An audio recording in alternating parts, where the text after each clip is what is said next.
El tema que hoy vamos a abordar se titula La justicia de Dios contra la impiedad del hombre. Y habíamos estado estudiando desde la semana pasada el libro de los Romanos en el capítulo 1. Y vamos a ir al libro, al libro de los Romanos en el capítulo 1, pero el versículo 18. Y les voy a invitar a que abran sus Biblias. Y dice: porque la ira de Dios se revela desde el cielo contra toda impiedad e injusticia de los hombres que detienen con injusticia la verdad.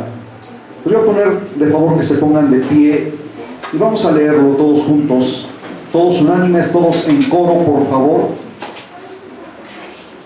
Todos de pie, hermanos. Dice así: porque la ira de Dios se revela desde el cielo contra toda impiedad e injusticia de los hombres que detienen con injusticia la verdad. Padre bendito, te damos gracias, Señor, en esta mañana o en este mediodía ya.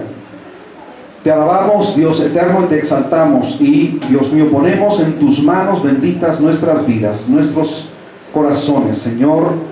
Y te pedimos que tu Espíritu Santo nos revele, nos haga comprender las grandes verdades de las Sagradas Escrituras.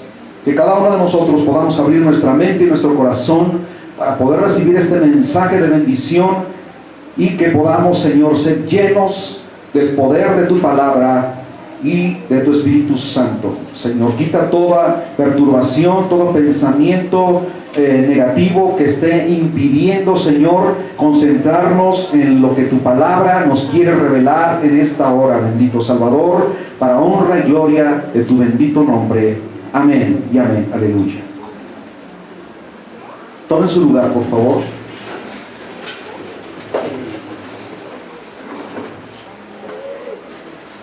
La justicia de Dios contra la impiedad del hombre. Y ya leímos aquí, ¿verdad?, que dice: porque la ira de Dios se revela desde el cielo contra toda impiedad. La impiedad viene de impío, ¿verdad?, de personas que hacen lo malo, e injusticia de los hombres que detienen con, de injusticia de los hombres que detienen con injusticia la verdad. ¿Cuál es la verdad? Cristo, ¿verdad?, es la verdad. Dijo: yo soy la verdad, yo soy el camino y soy la vida.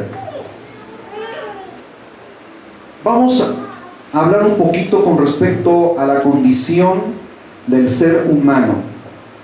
El mundo es culpable. El ser humano tiene conciencia y por esa conciencia no se puede justificar delante de Dios, porque esa conciencia nos lleva a entender lo que es bueno y lo que es malo. Dios hizo al hombre en su sabiduría, lo hizo un ser racional. Amén.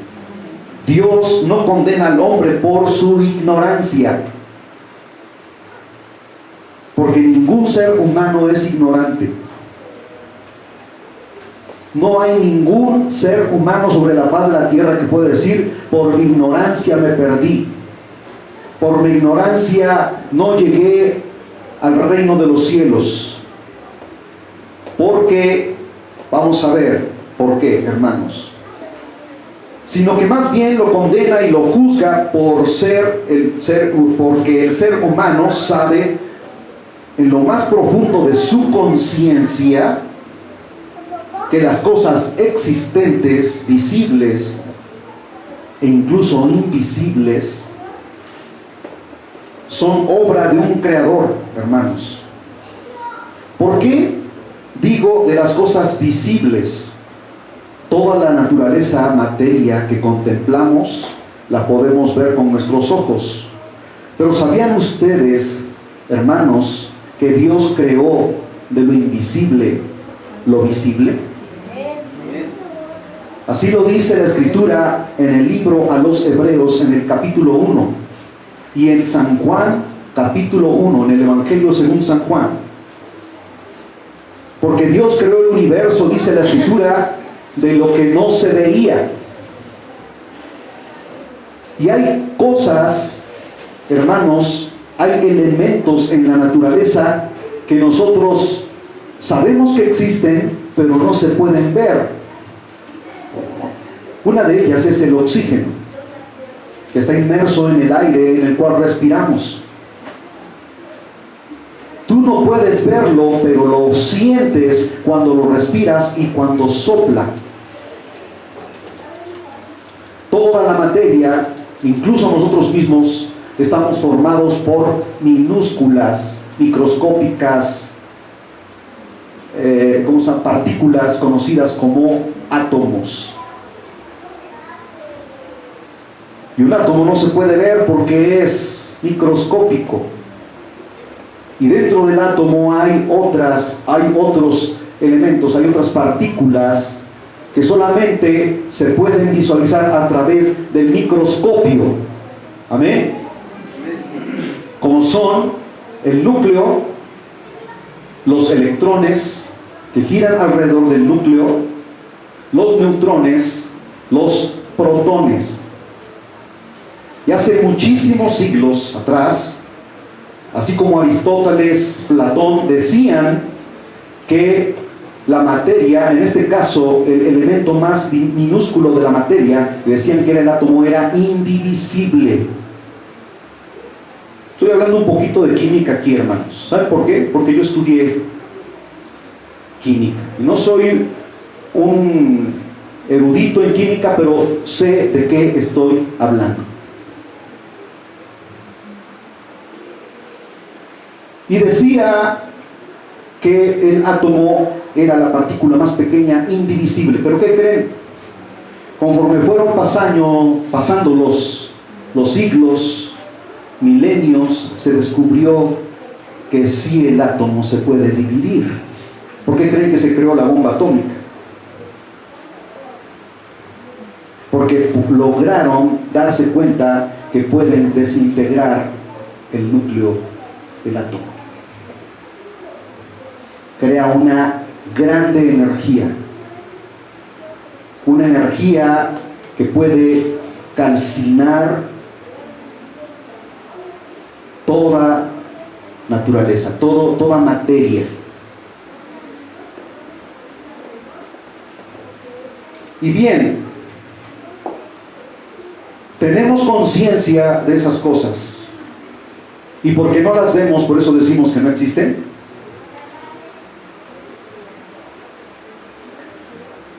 Albert Einstein, cuando era un niño en la primaria, decían que era el niño más tonto y el más retrasado en el salón de clase. Y en una ocasión, el maestro en la primaria empezó a decir que Dios no existe.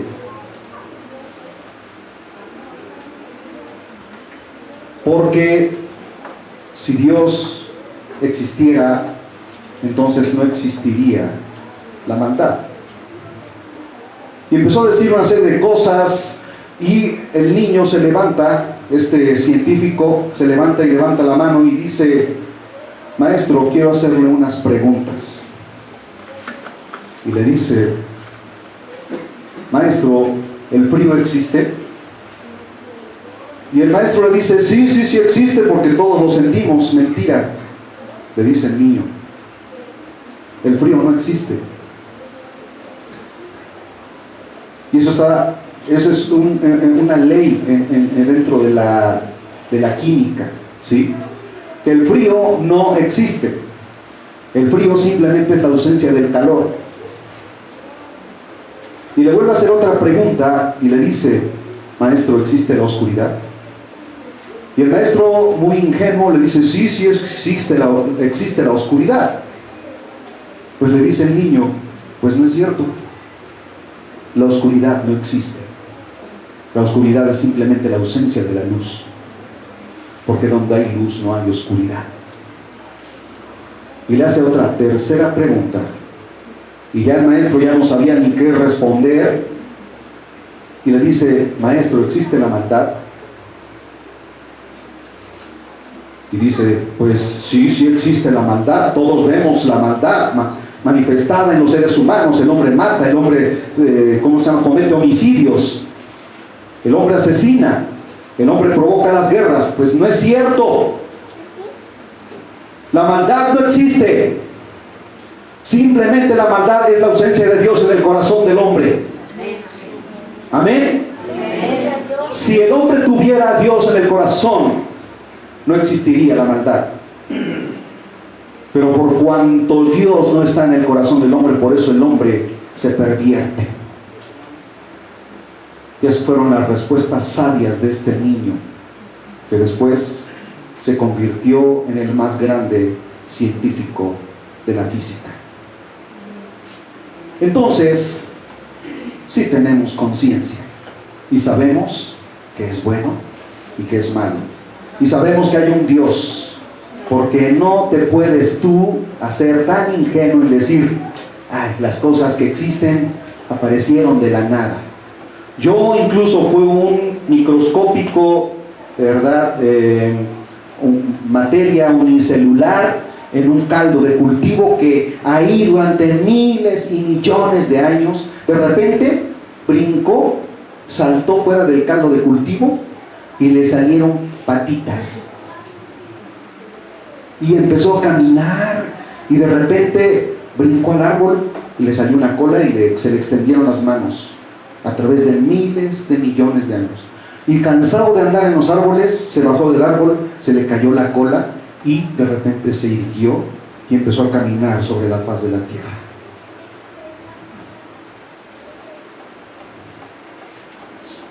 Una pregunta: si así fue, ¿cómo fue posible que se pudiese dar tanto en los seres humanos como en los animales y aún en los insectos y todo ser vivo el sexo masculino y el femenino? ¿Cómo es eso?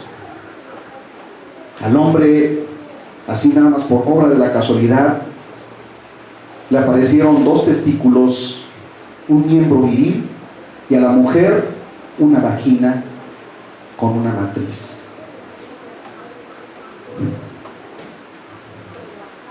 Es lo más absurdo e ingenuo que un ser humano puede pensar. En los animales, el ser humano no reconoce a su creador, lo niega y lo menosprecia. Y lo niega porque sabe en su yo. ¿Qué es el yo? ¿Qué es el yo? En el alma. El alma es la que dice la Biblia que clama con gemidos indecibles a su creador. En su yo moral, ¿verdad?, que un día tendrá que comparecer ante ese creador y lo juzgará. Todo ser humano lo sabe, aún en medio de toda esa situación en la que se empecina en decir Dios no existe. La causa de la rebeldía del hombre es porque ama su vida inmoral.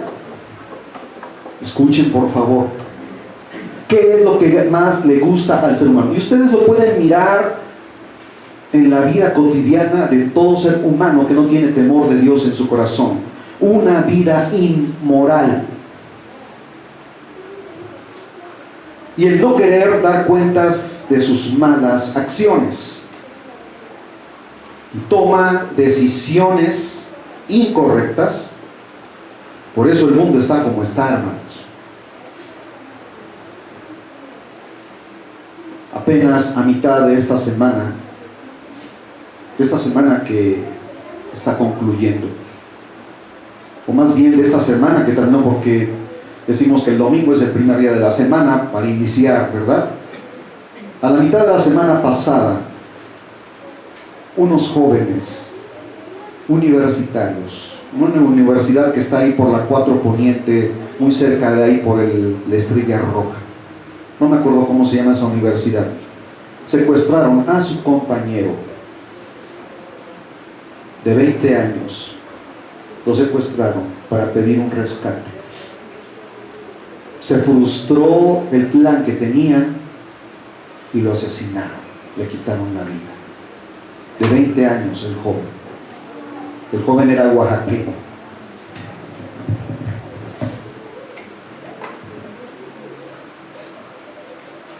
¿Creen ustedes que estos jóvenes lo hicieron sin falta de raciocinio? Lo hicieron con premeditación, con alevosía y con ventaja. Pero esa es la vida inmoral del ser humano. Una vida en la que el ser humano mata o asesina y después sufre las consecuencias.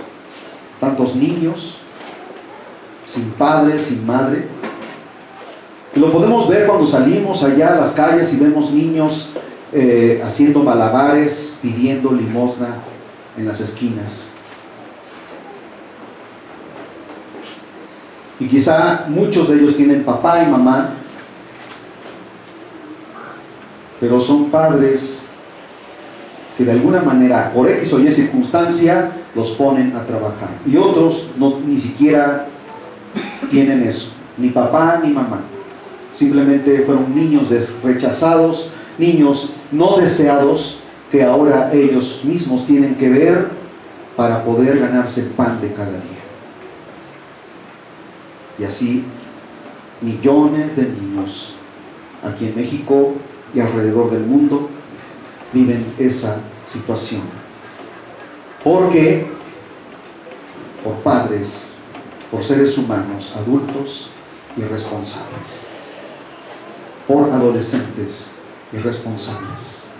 Porque toda esa situación en la que últimamente, ¿verdad?, jovencitas de 13, 14 años o incluso de menor edad salen embarazadas, y ya no digamos en la secundaria, desde la primaria. ¿Por qué? ¿De quién es la culpa ahí? ¿Alguien me puede decir? ¿Alguien puede levantar la mano? Es decir, ¿de quién es la culpa? ¿De quiénes son los responsables? Los padres.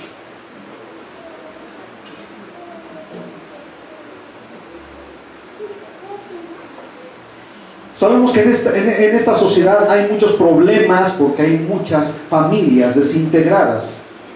Pero a ti como madre o a ti como padre que vivas solo con tus hijos, o tu madre que vivas sola con tus hijos, Dios no te eximirá de toda responsabilidad, porque tú eres el que llevas la batuta y tú eres el que los estás educando. Por eso la palabra del Señor te invita a que la leas, a que la escudriñes, para que sepas cómo guiar tu vida y cómo guiar la vida de tus hijos, para que esta sociedad no se siga pervirtiendo. ¿Sí estamos de acuerdo, hermanos? Al ser humano, hermanos, le molesta que le señalen su pecado y la suciedad de su alma. La Biblia dice: el alma que pecare, ésta morirá. No hay excusa ni pretexto para decir: yo, Señor, no sabía, tenía mis dudas, en verdad no estaba seguro de si tú eras real. No le podrás decir tú eso al Señor en aquel día. Padre de familia, madre de familia, joven, adolescente, niño que estás en este lugar, no le podrás decir eso a Dios. En algún momento de tu vida, Dios te hizo reflexionar. En algún momento de tu vida, alguien te habló de Dios. En algún momento de tu vida, alguien te dijo: Cristo te ama. En algún momento de tu vida, alguien te dijo: arrepiéntete de tus pecados.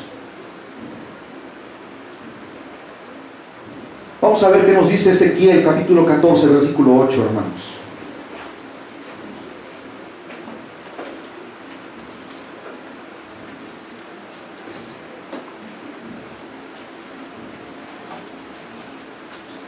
Ezequiel 18, versículo 4 y Ezequiel 18, 20. Amén.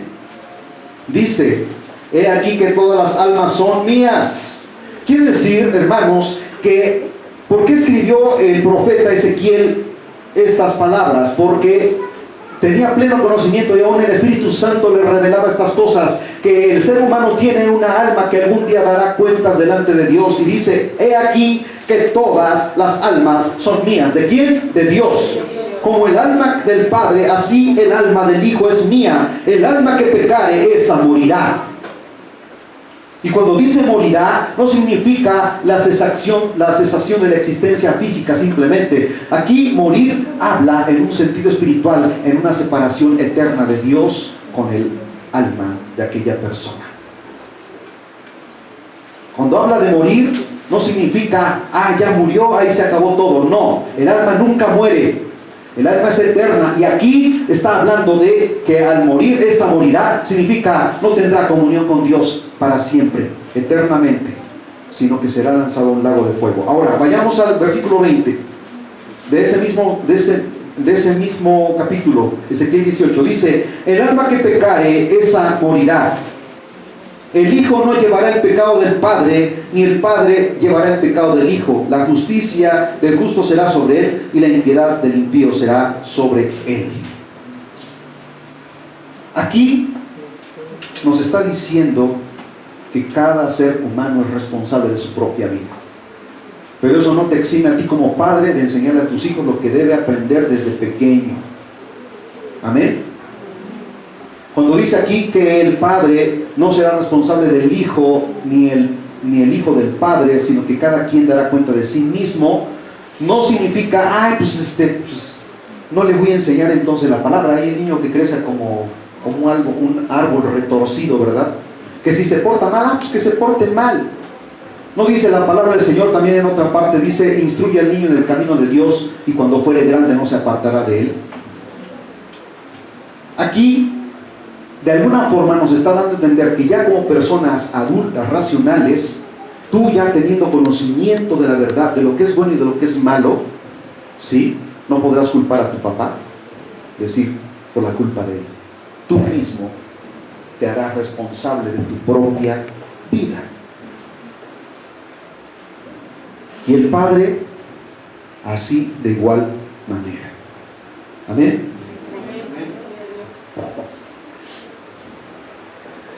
Pero ¿acaso no por eso vas a orar por tus hijos, aunque ya sean adultos?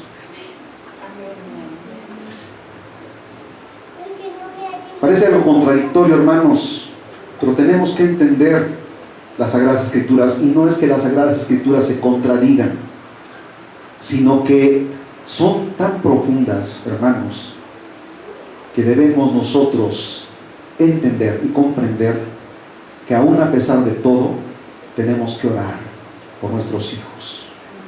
Y los jóvenes tienen que orar a Dios y pedirle, Señor, ten misericordia de mí, abre mi entendimiento, ayúdame a salir adelante. Pero para que Dios te pueda bendecir, la Escritura dice en el libro de Eclesiastés capítulo 12 versículo 1, acuérdate de tu Creador cuando seas un ancianito, cuando ya no puedas caminar, cuando ya andes de bastoncito, cuando ya te duelan las rodillas como a mí,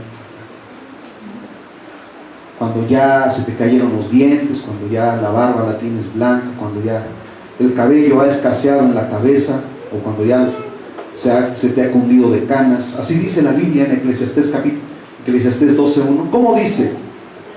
Acuérdate de tu Creador en los días de tu juventud, antes que vengan días difíciles y malos, y lleguen los años en los cuales digas, nada me complace.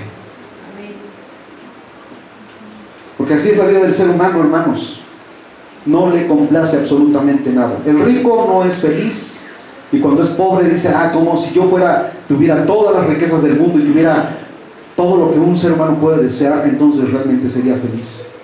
Yo escuché un testimonio de un cantante norteño que en la década de los 50, 60 fue muy pobre su familia, y se hicieron famosos en los Estados Unidos, y empezó a grabar discos, y lo contrataron disqueras muy famosos en los Estados Unidos. Y cuando se hizo famoso y le llovía el dinero, a raudales y eran costales de dinero que recibía por aquellos conciertos que daban. Él, en el trayecto de su vida, se casó y no era feliz con su esposa, a pesar de que tenía una esposa hermosa. Pero él empezó a vivir una vida desenfrenada y empezó a beber, se empezó a drogar, se empezó a perder el hombre. Y no era feliz, golpeaba a su esposa, maltrataba a sus hijos. Hasta que un día llegó el evangelio a su vida y entonces su vida fue transformada.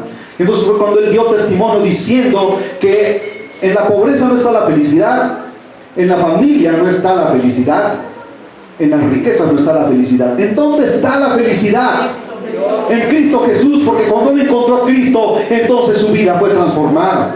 Entonces su vida cambió y entonces pudo atender a su esposa y darle la atención que ella merecía, el amor que ella nunca tuvo, porque Dios le tocó su corazón y le hizo entender que su esposa es lo más maravilloso que Dios le dio, y sus hijos.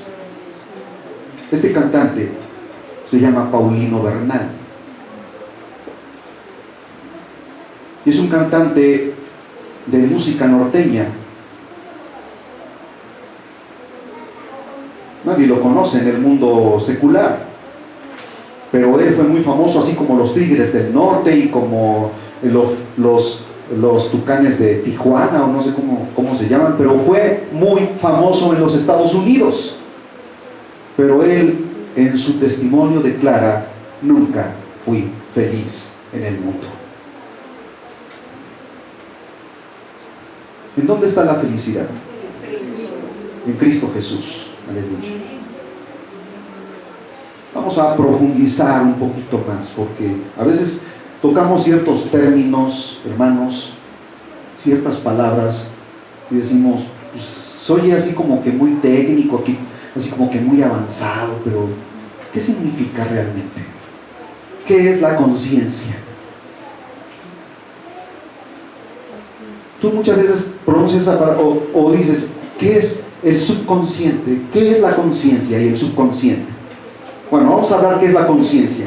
De acuerdo al diccionario, deriva de una palabra de latín que se pronuncia conscientia, que significa conocimiento compartido. Y de cum scientia, ¿sí?, de la misma palabra de latín, significa con conocimiento. Entonces ya nos quedó más claro qué significa conciencia. Es una persona que tiene conocimiento, ¿sí? O ser consciente de ello, de las cosas que contempla, de lo que le rodea, y no es un ignorante, porque Dios dice en su palabra que hizo al hombre un ser inteligente. Por lo tanto, es el conocimiento que un ser tiene de sí mismo y de su entorno, de todo lo que le rodea. Hace referencia a la moral y percepción interior y exterior a través de estímulos de todo lo que le rodea, de todo lo que contempla. Quiere decir que el hombre es consciente de todo lo que en ese mundo en el cual él está inmerso, ¿sí? Y percibe a través de sus sentidos.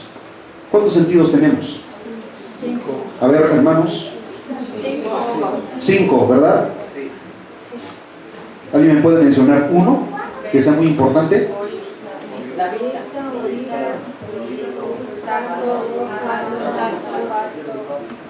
Ok. Entonces, esos sentidos nos hacen tener contacto con lo exterior, ¿sí? ¿Cómo aprende un niño? Miren, está demostrado científicamente que un niño nace científico. ¿Qué es la ciencia? La ciencia es todo lo que observa,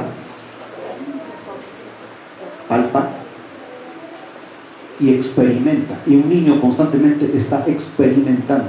Es un científico, porque todo lo está aprendiendo a través de la experiencia. Cuando le dices al niño, no toques el cerillo encendido porque te vas a quemar. Y el niño va y lo toca y dice, ¡ay! Y aprendió de la experiencia. Tú le das, a ver, tócalo de nuevo y dice, no, ya no, ya no. ¿Qué aprendió ahí? Que eso, cuando está encendido, quema y lastima. Así el ser humano, hermanos, todos los días, a través de las cosas que experimentamos, aprendemos constantemente. Y recibimos, nuestro cerebro se está alimentando y retroalimentando constantemente. ¿Qué ocurre cuando manejamos por primera vez y nuestras primeras experiencias en el volante? Cuando te ocurre algo y estás a punto de chocar, dices, ¡ay! Por poco, ya aprendí que esto no lo debo hacer. ¿Sí o no? Un día te pasas el alto y casi que te estrellas con el que se te atravesó en el camino. Más bien tú te le atravesaste a él porque te correspondía pararte. Y dices, ay, ya no lo vuelvo a hacer. ¿Sí o no? Y así, hermanos, de la vida cotidiana aprendemos. A mí me ha tocado aprender grandes experiencias, hermanos. Y digo, Señor, gracias, porque me libraste. Ya no lo vuelvo a hacer.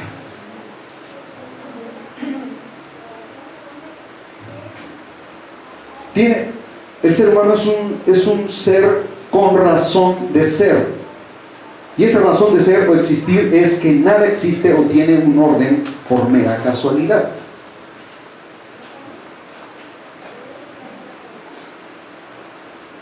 La semana pasada les mencioné a grandes científicos, matemáticos y físicos.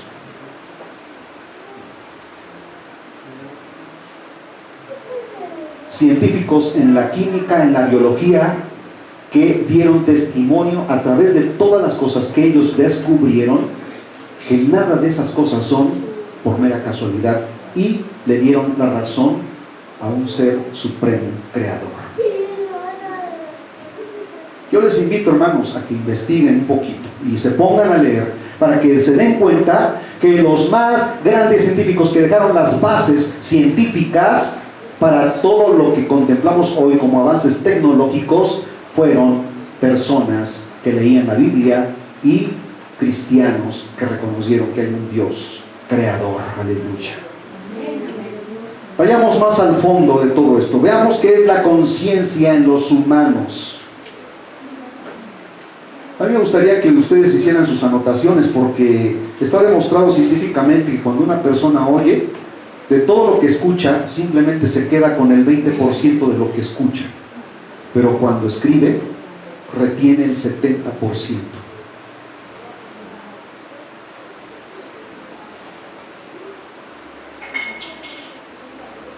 ¿Qué es la conciencia en los humanos? Bueno, ya dimos referencia con respecto a lo que dice el diccionario, ¿verdad? Y de las raíces de dónde deriva. En la especie Homo sapiens, ¿alguien ha escuchado esa palabra? Todos pasamos por la primaria y secundaria, ¿sí o no? ¿Qué significa Homo sapiens?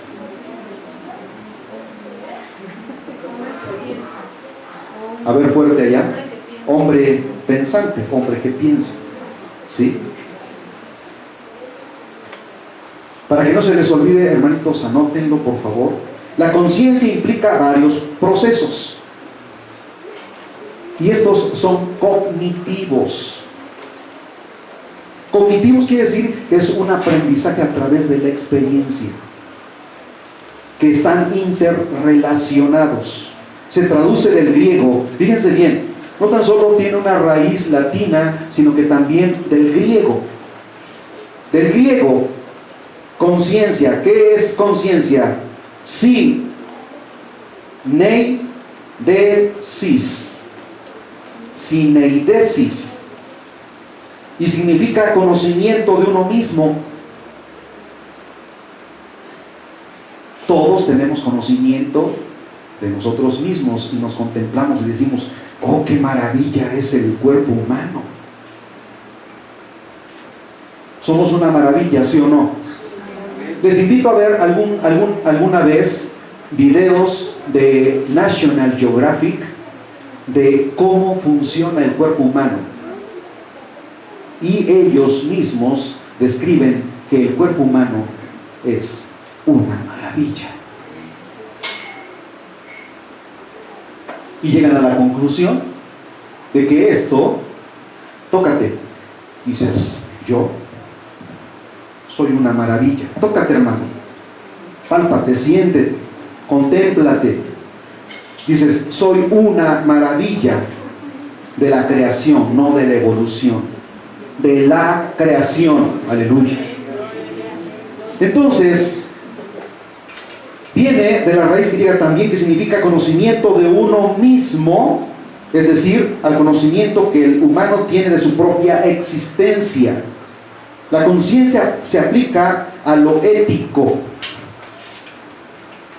Y uno va a decir, ¿qué es la ética?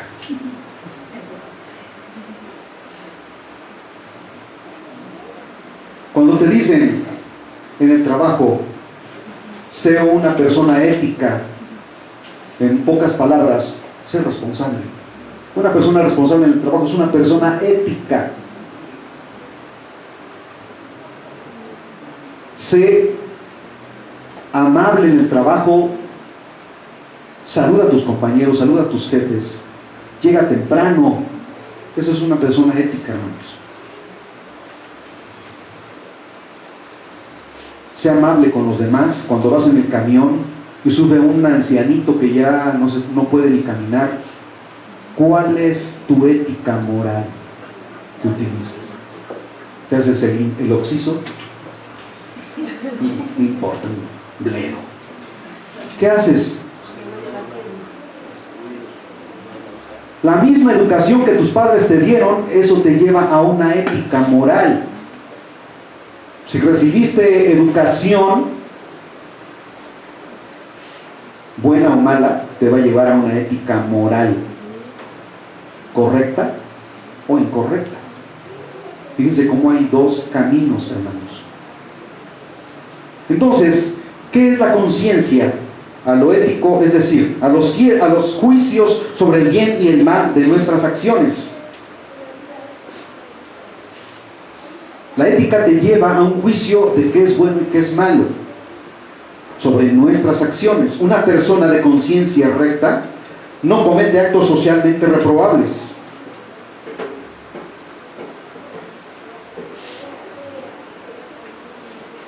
Dense cuenta, hermanos, que antiguamente los padres antiguos, los abuelitos, enseñaban ética moral. ¿Qué enseñaban en nuestros tiempos? A mí me tocó una materia que ya hoy ha sido olvidada en las escuelas: formación cívica y ética. ¿Qué te enseñaba? ¿Qué hacen los niños ahora en este tiempo? Les voy a hacer referencia a algo muy importante, hermanos.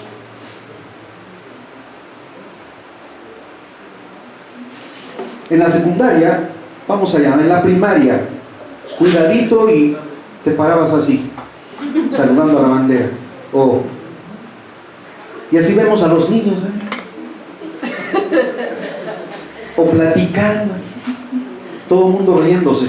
Cuidadito, y hacíamos eso porque llegaba el maestro y nos daba un barazo si estábamos así, párate correctamente. Hermanos, ¿cómo te identificas tú como mexicano? Cuando vas a otro país, agarras y mexicanos al grito de guerra, el acero prestar y el bidón. Algunos mexicanos ni el himno se saben. Bueno, pues así vemos a los niños de ahora, hermanos. A mí me tocó derechito. Párate firme porque estás ante un símbolo nacional. Un símbolo nacional que te identifica como correcto mexicano. ¿Sí? Hace muchos años mi papá nos contó una historia. Llegó una vez un señor del pueblito, muy humilde, de guarachito, sombrerito, su ropa de manta, y mi papá lo invitó a la casa y, fíjense bien, le abrió la Biblia.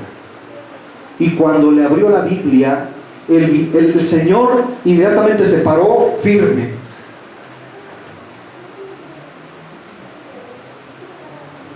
Ese hombre, podríamos decir que en su situación de ignorancia no sabía, pero algo le dijo: párate firme, porque estás ante el Dios de dioses, ante el Rey de reyes.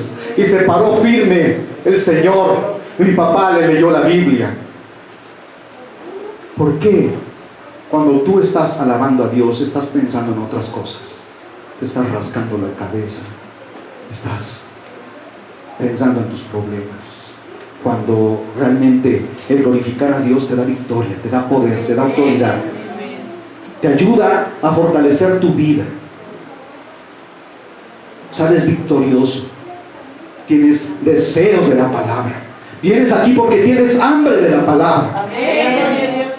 Tienes deseos de Dios.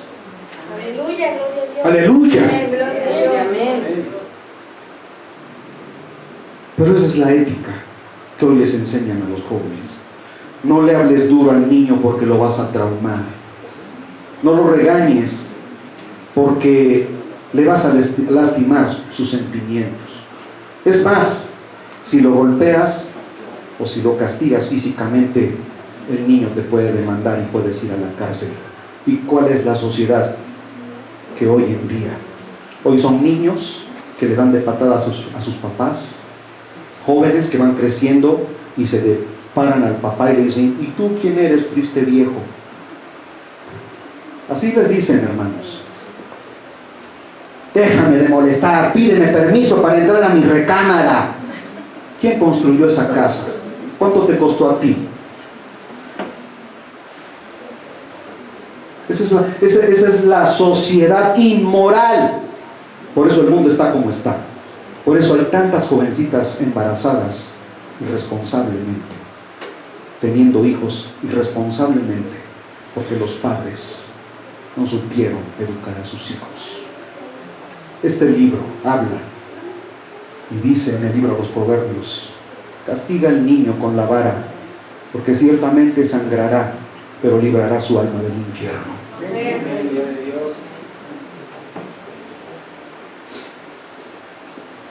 Continuemos, hermanos. Una persona de conciencia recta no comete actos socialmente reprobables. Te hace reflexionar de manera coherente sobre la existencia de la vida, la maravilla y funcionalidad del cuerpo humano. Amén. Las diferentes ciencias que la estudian al contemplar el infinito universo y las leyes ordenadas que la rigen. Todo esto me conduce a una porción bíblica que reafirma todo lo anteriormente dicho. Romanos capítulo 1, versículos 19 al 20. Dice: porque lo que de Dios se conoce le es manifiesto. O sea, le ha sido manifestado al hombre a través de las cosas que contempla. Pues Dios se lo manifestó, porque las cosas invisibles de Él, su eterno poder y deidad, se hacen claramente visibles desde la creación del mundo, siendo entendidas por medio de las cosas hechas, de modo que tú ni yo tenemos excusa de decir: ay, la naturaleza apareció hace miles de millones de años por una explosión y todo se ordenó. ¿Alguna vez has tronado cohetes en temporadas de Navidad y ¿cómo se llama? En fiestas patrias? A mí me tocó. ¿Qué produce una explosión? ¿Produce orden? ¿Qué produce? Desorden. Entonces creen que el universo se ordenó nada más así, ¡pum! ¡Ay! Apareció la Tierra a través de miles de millones y millones de años y se formó la atmósfera y quedó en la distancia correcta en la que el ser humano podría vivir. El tamaño correcto, porque hasta eso, hermanos, tiene la inclinación correcta, la masa correcta, la distancia correcta, para que en este planeta pudiese haber vida. ¿Eso es mera casualidad?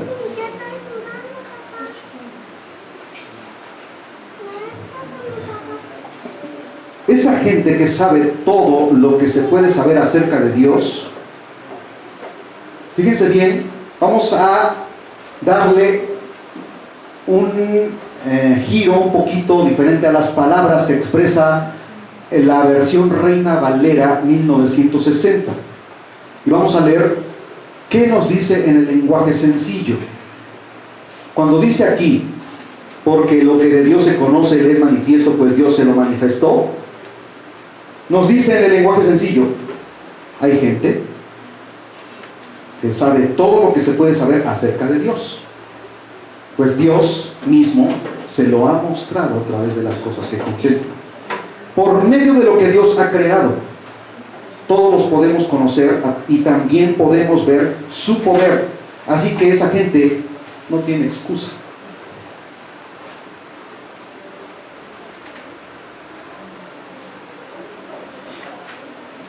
Escuché hablar mucho en la década de los 80s a un científico astrónomo norteamericano llamado Carl Sagan, un agnóstico, que decía que están un poquito peor que los que se dicen ser ateos.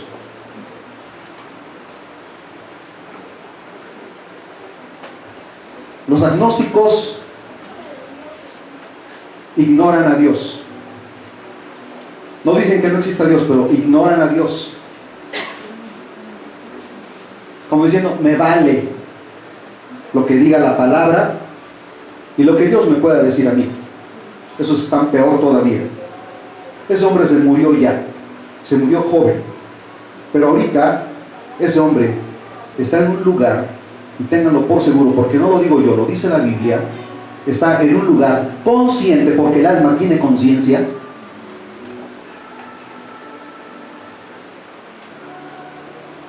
Está en un lugar plenamente consciente en el que él está 1000 veces arrepentido de haber negado a Dios.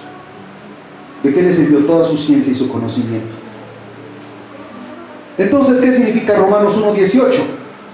Vayamos a otra vez a esa parte de la Biblia donde dice, porque la ira de Dios se revela desde el cielo contra toda impiedad e injusticia de los hombres que detienen con injusticia la verdad. ¿Qué significa entonces Romanos 1:18? De todo esto que leímos, significa que Dios derramará su ira desde el cielo contra toda injusticia e impiedad de los hombres que detienen con injusticia la verdad. Es decir, pongan mucha atención por favor, ya estamos por concluir, hermanos. Es decir, el ser humano es consciente de su maldad. Si estamos todos de acuerdo con eso, ¿verdad?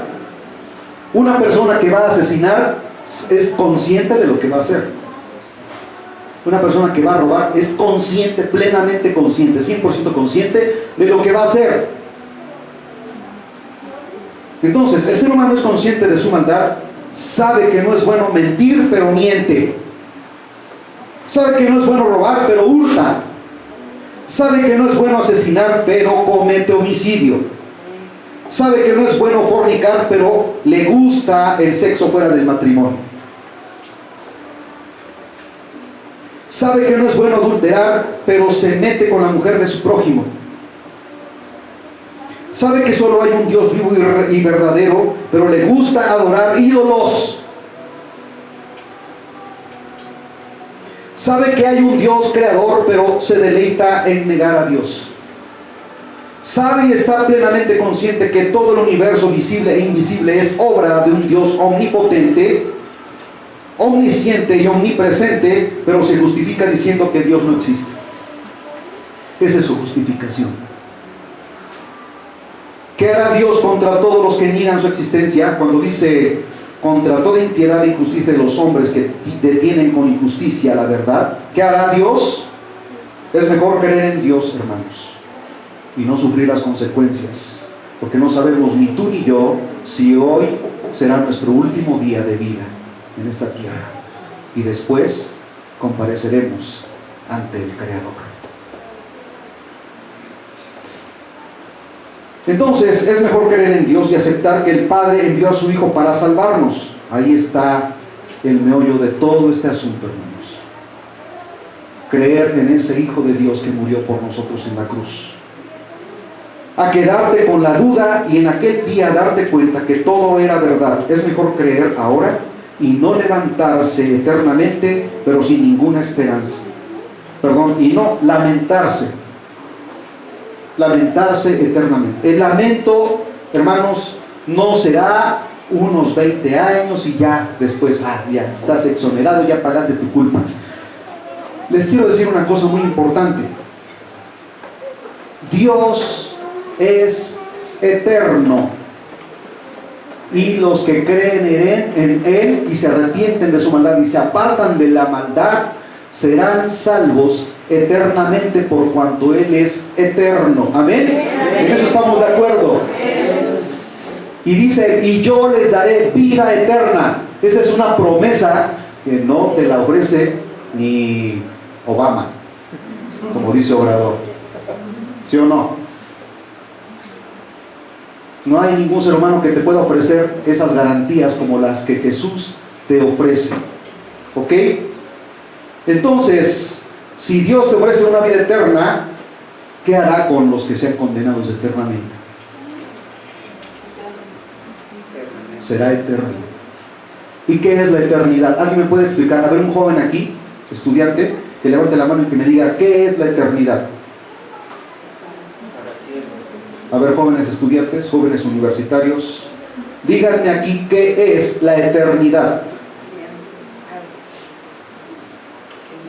Que tiene un principio pero no un fin.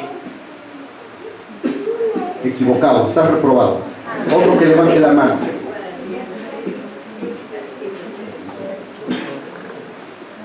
Podría ser que implique infinitud de tiempo.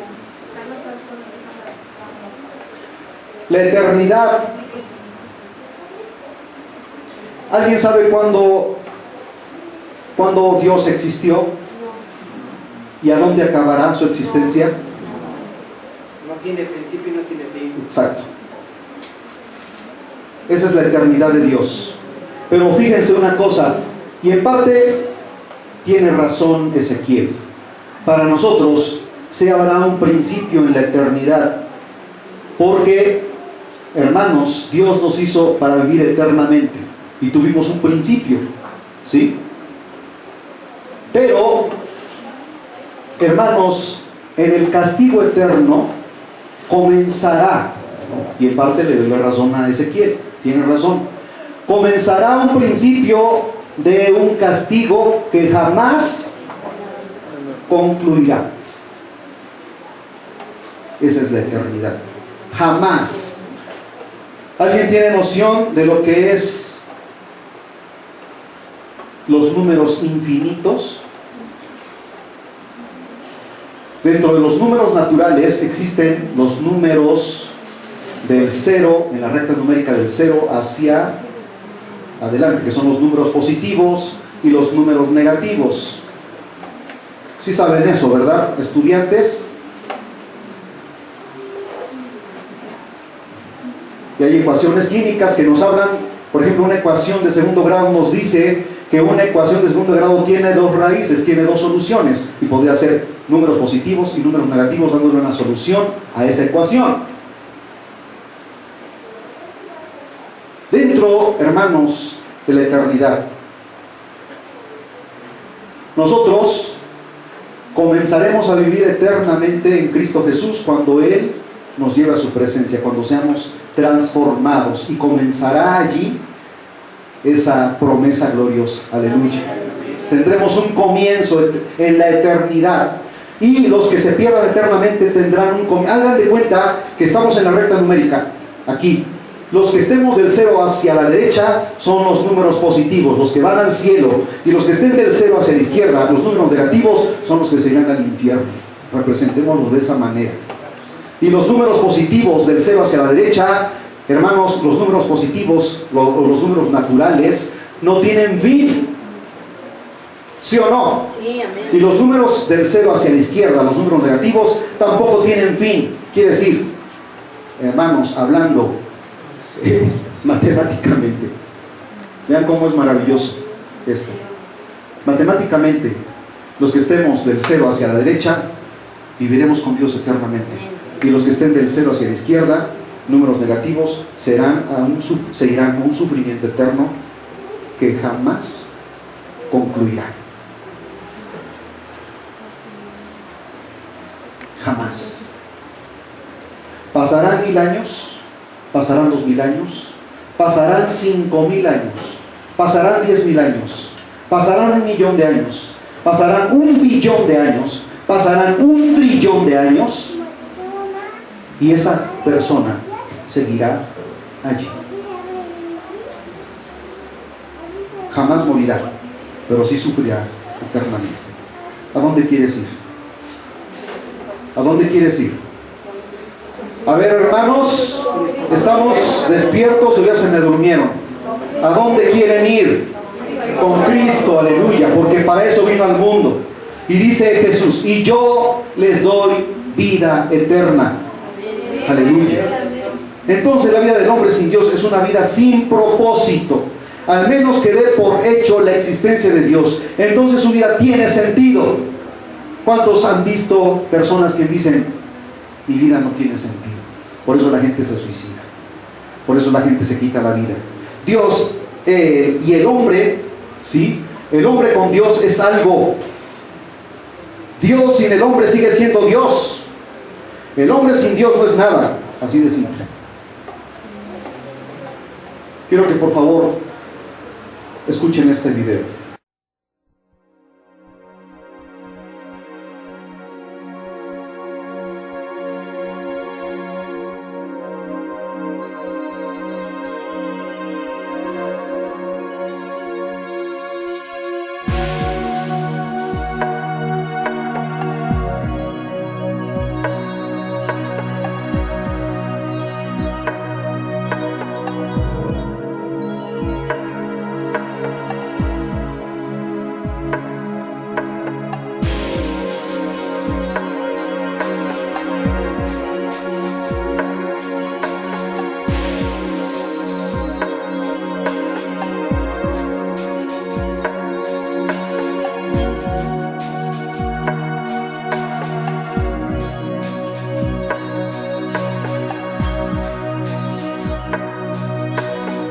El hombre sin propósito es como un barco sin timón, un soplo, nada, nadie.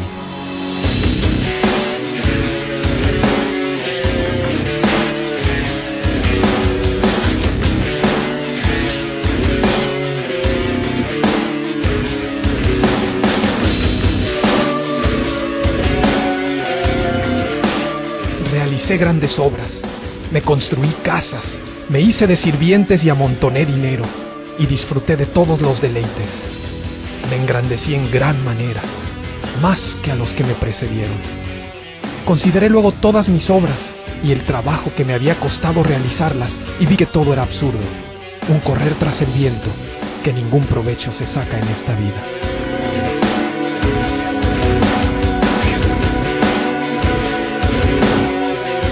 Me fijé entonces en otro absurdo en esta vida. Vi a un hombre solitario y que nunca dejaba de afanarse. Jamás le parecían demasiadas sus riquezas.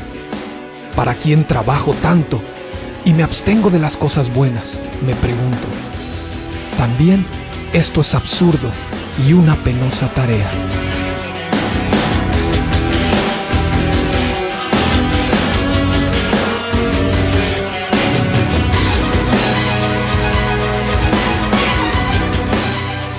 Y además, que tanto el afán como el éxito en la vida despiertan envidias.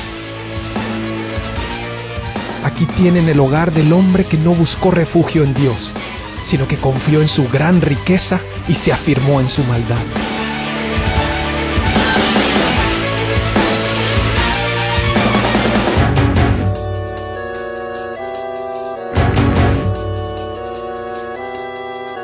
En vano he trabajado. He gastado mis fuerzas sin provecho alguno. Mis días se van más veloces que una lanzadera, y sin esperanza alguna llegan a su fin. Tengo en poco mi vida, No quiero vivir para siempre. Déjame en paz, que mi vida no tiene sentido.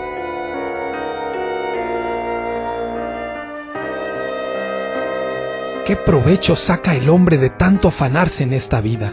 Generación va, generación viene, mas la tierra siempre es la misma. Sale el sol, se pone el sol, y afanoso vuelve a su punto de origen para de ahí volver a salir. Dirigiéndose al sur o girando hacia el norte, sin cesar va girando el viento para de nuevo volver a girar. Todos los ríos van a dar a la mar, pero el mar jamás se sacia. A su punto de origen vuelven los ríos, para de ahí volver a fluir. Todas las cosas hastían, más de lo que es posible expresar. Ni se sacian los ojos de ver, ni se hartan los oídos de oír. Lo que ya ha acontecido, volverá a acontecer, y lo que ya se ha hecho, se volverá a hacer, y no hay nada nuevo bajo el sol. Vamos pues, haré la prueba con los placeres y me daré la gran vida. Pero aún esto resultó un absurdo. A la risa la considero una locura. En cuanto a los placeres, ¿para qué sirven? Dice el necio en su corazón: no hay Dios. Están corrompidos. Sus obras son detestables. No hay uno solo que haga lo bueno. Desde el cielo, el Señor contempla a los mortales para ver si hay alguien que sea sensato y que busque a Dios. Pero todos se han descarriado. A una se han corrompido. No hay quien haga lo bueno. No hay uno solo. Oh, gente adúltera, ¿no saben que la amistad con el mundo es enemistad con Dios? Si alguien quiere ser amigo del mundo, se vuelve enemigo de Dios. A menos que se dé por hecho la existencia de Dios, la búsqueda de propósito de vivir no tiene sentido.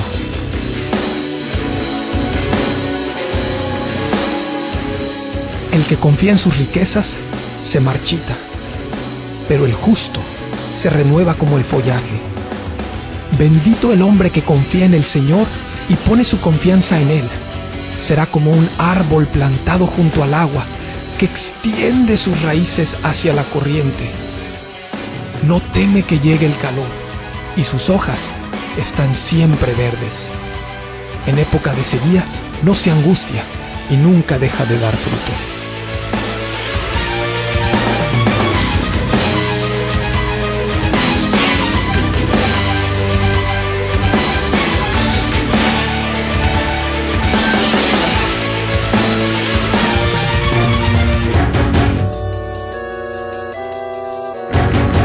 Hazme saber, Señor, el límite de mis días. Hazme saber lo efímero que soy.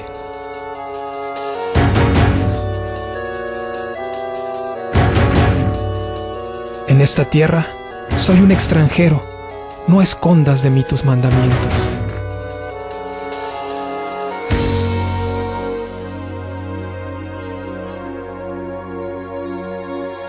El que se apega a su vida la pierde. En cambio, el que aborrece su vida en este mundo, la conserva para vida eterna.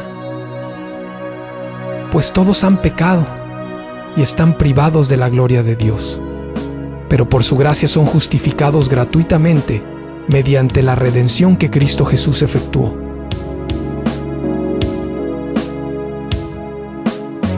El que cree en el Hijo tiene vida eterna.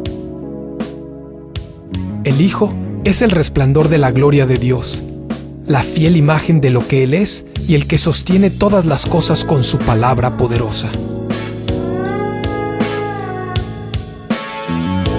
Porque por medio de Él fueron creadas todas las cosas, en el cielo y en la tierra, visibles e invisibles, sean tronos, poderes, principados o autoridades, todo ha sido creado por medio de Él y para Él.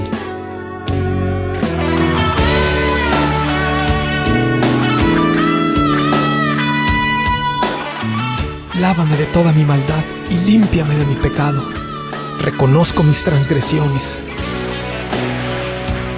Contra ti he pecado. Crea en mí, oh Dios, un corazón limpio y renueva la firmeza de mi espíritu.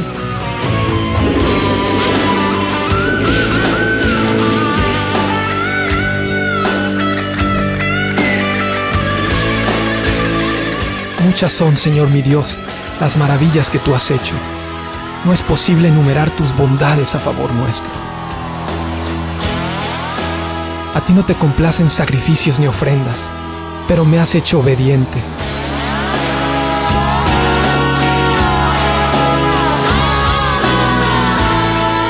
Me agrada, Dios mío, hacer tu voluntad. Tu ley la llevo dentro de mí. La ciudad no necesita ni sol ni luna que la alumbren, porque tu gloria la ilumina y el Cordero es tu lumbrera. Y somos transformados a tu semejanza por la acción de tu Espíritu. Guíame a no vivir como necio, sino como sabio, aprovechando al máximo cada momento.